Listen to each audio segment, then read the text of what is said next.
Classification से मैं आपको हाईलाइट करके दूंगा कुछ पॉइंट्स।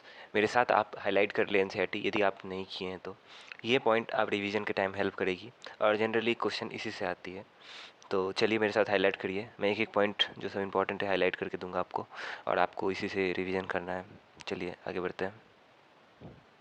यहाँ पे देखिए सबसे पहला पॉइंट आप हाईलाइट कर लीजिए, Aristotle was the earliest to attempt a scientific basis of classification.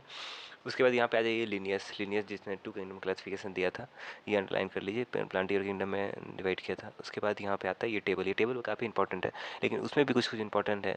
Nuclear membrane Monera में एब्सेंट रहता है, ये आपको हाईलाइट करके रखना है। जनरली यहाँ से क्वेश्चन पूछते हैं। सेल वाल फंगी में काइटिन का बना हुआ रहता है, ये आपको देखना है। उसके बाद मोनेरा में सेल वाल नॉन सेलुलोजिक होता है। उसके बाद फिर यहाँ पे आता है R H Whittaker classification. R H Whittaker कौन से ईयर में क्लासिफिकेशन दिया था, 5 किंगडम क्लासिफिकेशन, ये आपको अंडरलाइन करना है। उसके बाद इसका क्राइटेरिया क्या था, जैसे cell structure, body organisation, mode of nutrition, reproduction and phylogenetic relation. उसके बाद फिर आप यहाँ नीचे आ जाइए। फिर आपको यहाँ पे देखना है कि किंगडम मोनेरा में bacteria is the sole member of kingdom Monera. उसके बाद यहाँ आपको अगला करना है, ये ग्रुप 4 कैटेगरी में बैक्टीरिया को डिवाइड किया गया है। स्पेरिकल कोकस, रोड से बैकिलस, कॉमा से विब्रियम, स्पायर। ये डायग्राम भी आपको काफ़ी इंपॉर्टेंट है सबका, आपको ये देखना है डायग्राम, सारा डायग्राम याद करना। फिर नीचे आते हैं और ये line very important, bacteria structure is very simple, they are very complex in behaviour. और उसके बाद ये line, vast majority of bacteria heterotroph, generally सारे बैक्टीरिया हेटेरोट्रॉप होते हैं, मतलब मोस्ट ऑफ बोल सकते हैं। उसके बाद आते हैं आर्की बैक्टीरिया में, इसमें इंपॉर्टेंट लाइन है ये सबसे पहला कि special since they live in some marsh habitat. Halophile जो सैल्टी एरिया में रहते हैं, हॉट स्प्रिंग में थर्मोसिडोफाइल, मार्स एरिया मेथनोजेंस। इसका सेल वाल स्ट्रक्चर के कारण ये इस तरह हैबिटेट में रह सकते हैं। उसके बाद ये मोस्ट इंपॉर्टेंट लाइन है, most methanogens are present in guts of several planets, they are responsible for production of biogas. ये लाइन वेरी इंपॉर्टेंट। उसके बाद नीचे आते हैं हम लोग यू बैक्टीरिया में। यू बैक्टीरिया को हम लोग ट्रू बैक्टीरिया बोलते हैं, ये आपको अंडरलाइन करना है। उसके बाद इसका कैरेक्टरिस्टिक फीचर 3 है, rigid cell wall, if motile flagellum. इसके पास क्लोरोफिल ए होता है, सिमिलर टू ग्रीन प्लांट, इसीलिए ये फोटोसिंथेसिस ऑटोट्रॉप होता है। यूनिसेलुलर कॉलोनियल फिलामेंटस होता है, ये याद करना है आपको। और उसके बाद सबसे इंपॉर्टेंट लाइन है, can fix atmospheric nitrogen in specialise cell call heterocyst. ये देखिए हेट्रोसिस्ट साइनोबैक्टीरिया में होता है, इसी को बोलते हैं यू बैक्टीरिया को। ये इसका एग्जाम्पल है, याद करना आपको, नॉस्टॉक एनाबेना होता है, नॉस्टॉक एनाबेना। उसके बाद ये देखिए, ये यहाँ पे कंफ्यूज होते हैं बच्चे, पर आपको कंफ्यूज नहीं करना है। यहाँ पे केमोसिंथेसिस ऑटोट्रॉप वो बैक्टीरिया है जो inorganic substance like nitrate, nitrite, ammonia को यूज करके एटीपी प्रोडक्शन करते हैं और ग्रेट रोल प्ले करते हैं recycling nitrogen, phosphorus, iron, sulphur. तो इसमें आपको केमोसिंथेसिस ऑटोट्रॉप टिक करना है। उसके बाद यहाँ पे आता है हेटेरोट्रॉपिक बैक्टीरिया क्या क्या काम आता है, डिकम्पोजर के रूप में मिलते हैं। बाकी जो भी significant impact on human affair like making curd from milk, production antibiotic, fix nitrogen in legume, ये सब इंपॉर्टेंट लाइन है। उसके बाद नीचे आते हैं, ये आपको याद करना है, cholera, typhoid, tetanus, citrus cancer are well known disease cause bacteria. उसके बाद माइकोप्लाज्मा वेरी वेरी इंपॉर्टेंट, इसमें सेल वाल लैक होता है, smallest living cell can survive without oxygen, ये लाइन वेरी इंपॉर्टेंट। उसके बाद हम आ जाते हैं प्रोटिस्टा में। यहाँ पे ये लाइन आप याद कर सकते हैं कि प्रोटिस्टा में क्या क्या इंक्लूड होता है, क्राइसो, डाइनो, यूग्लिनाइट्स, रिमोड एंड प्रोटोजोन। उसके बाद ये प्राइमरी एक्वेटिक होते हैं।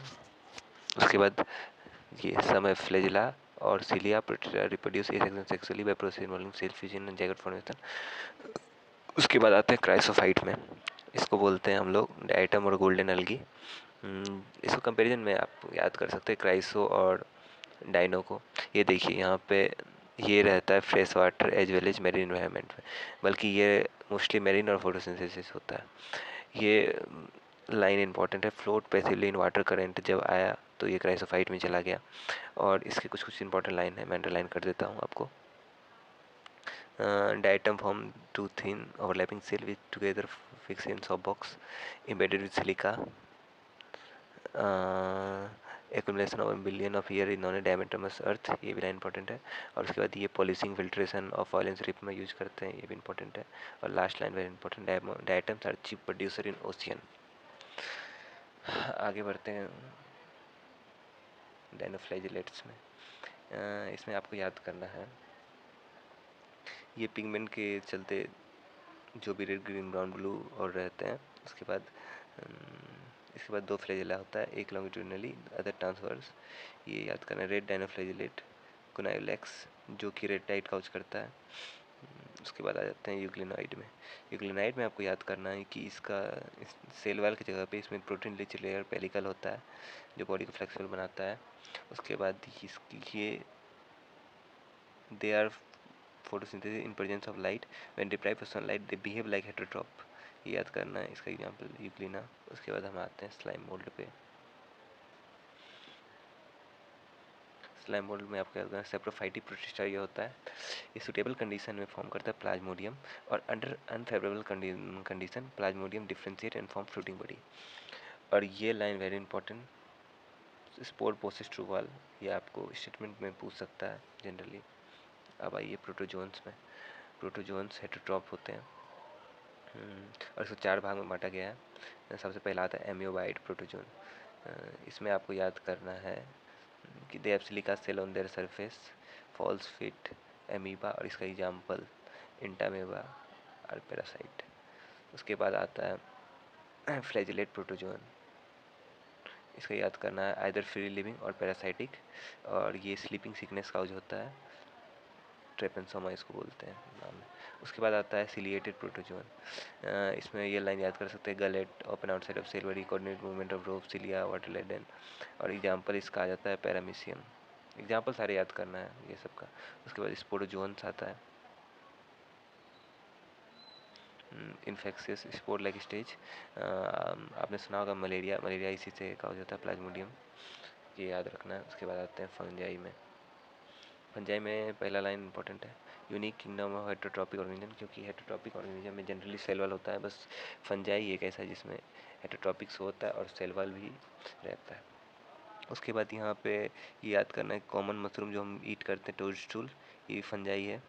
और ये लाइन भी याद करना, white spot seen on mustard leave are due to parasitic fungus, unicellular fungi कौन है, ईस्ट है, ये याद करना है आपको, जो कि ब्रेड और बियर बनाने में यूज होता है। और ये याद करना है, रस्ट काउजिंग फंजाई, इसको बोलते हैं पक्सीनिया, ये याद करना है। और आपको पता है फंजाई जो होता है कॉस्मोपोलिटन होता है, ये याद करना है। ये प्रीफर कहाँ करता है, grow warm and humid environment में, ये याद करना है। विथ एक्सेप्शन ऑफ ईस्ट जो कि यूनिसेलुलर फंगी जनरली फिलामेंटस होता है, ये याद करना है।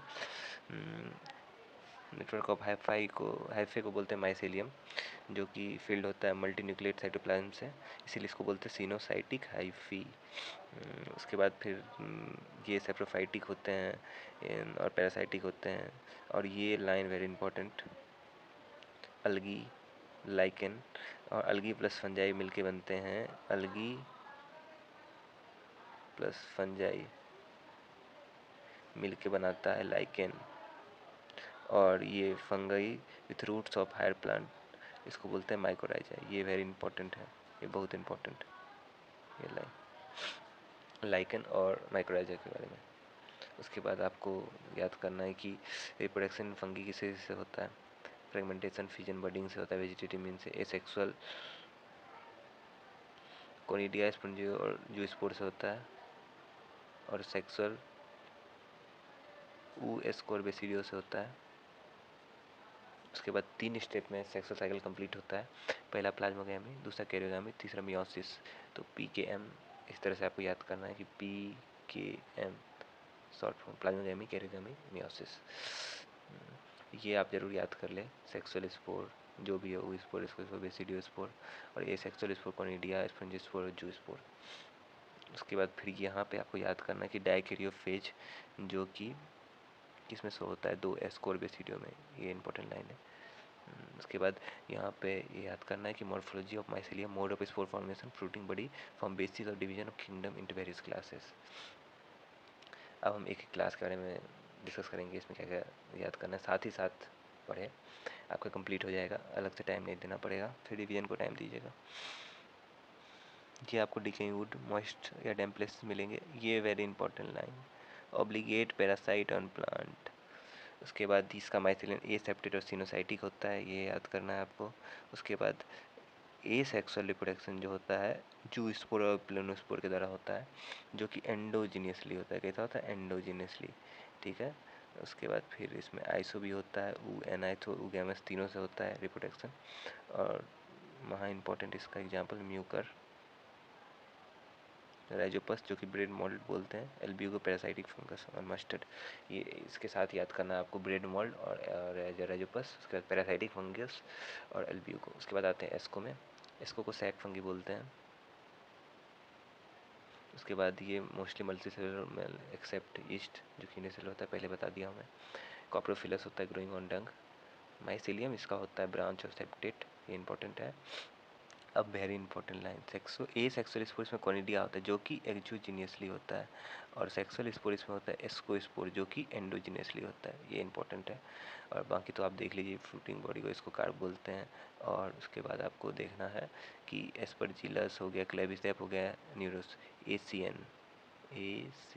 N Aspergillus, Claviceps, Neurospora.